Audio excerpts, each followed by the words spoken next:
holy bajolies. I left the house without a hair tie, and it's Valentine's Day, and my hair is a mess, and we're about to head to dinner. Anyways, I just recorded the ending to last cycle, so this is the intro to new cycle. This will be our last cycle trying for the IUI in Clomid. So I start Clomid tonight. It is technically cycle day between 2 and 3. It's a little, with the progesterone, it made it a little weird. The progesterone did lengthen my luteal phase, so that's great, but it did not stop my menstrual cycle from coming like it does for a lot of women. Like, when she's ready to come, she's still gonna come.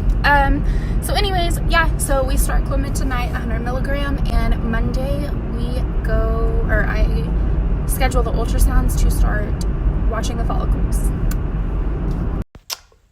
Throwing my hair up real quick because it is a mess. Ever since I went back dark, it is fried. I just realized that I have not updated since the very beginning of the cycle. I don't even know what cycle day we're on. That's like terrible, but at the same time, like, refreshing. Taking a step back. I have it right next to me so I can read. I guess I should have looked beforehand, but I didn't think that I would know. It is cycle day 9.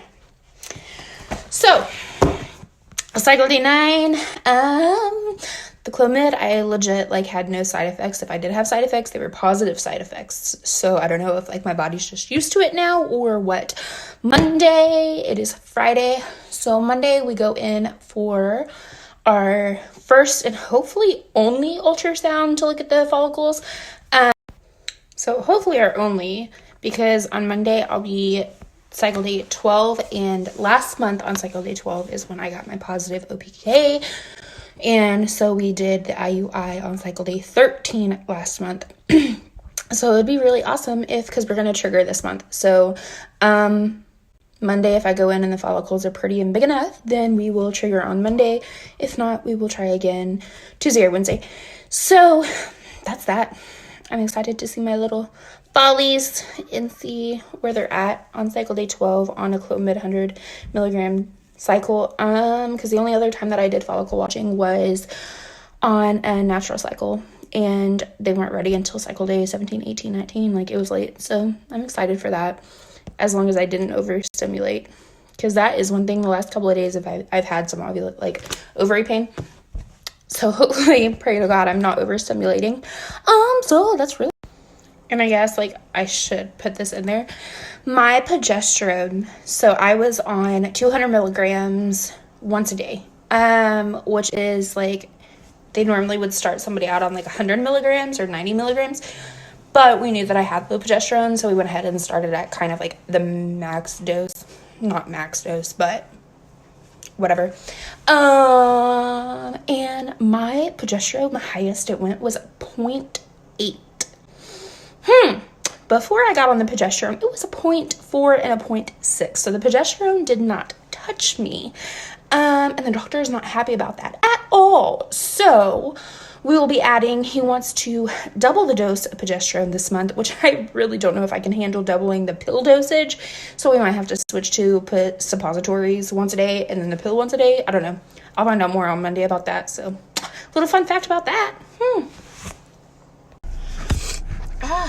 My holder keeps messing up. I really don't want to do this update, but so I'm a mess. I got my ultrasound this morning. It's 12:40. I had it at 11:15. So I thought worst case scenario was going to be that it wasn't time to trigger for another, 1 to 2 days, but best case scenario was going to be that I was going to be able to trigger today. I have absolutely no follicles. So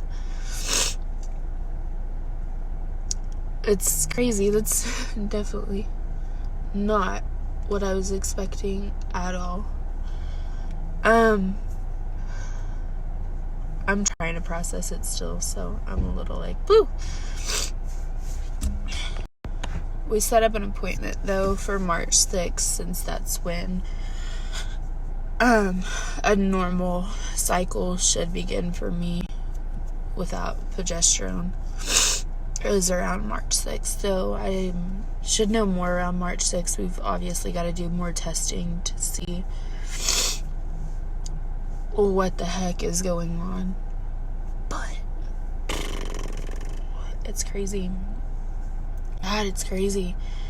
Last time I did follicle monitoring, it was 2 summers ago, and it was great. I mean, they matured later in the cycle, but like we started on cycle day 12 and I still had them. So they want me to continue doing ovulation tests, and when it turns positive to go in for another ultrasound to see if the ovulation tests are lying or if this was just a complete freaking fluke.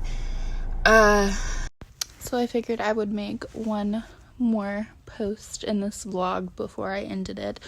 And a little bit more understandable since I'm not a crying mess right this second. So Doc did say that we might move on to, we're moving on, if not to IVF, just to injectables, if the ultrasound doesn't show anything. So that's that. I won't really know anything until March 6th. So it's going to be pretty quiet around here. I'm going to take the time just to kind of process everything. We've already looked into the IVF and all of that stuff, but we obviously won't know everything until the day's here. So that's that.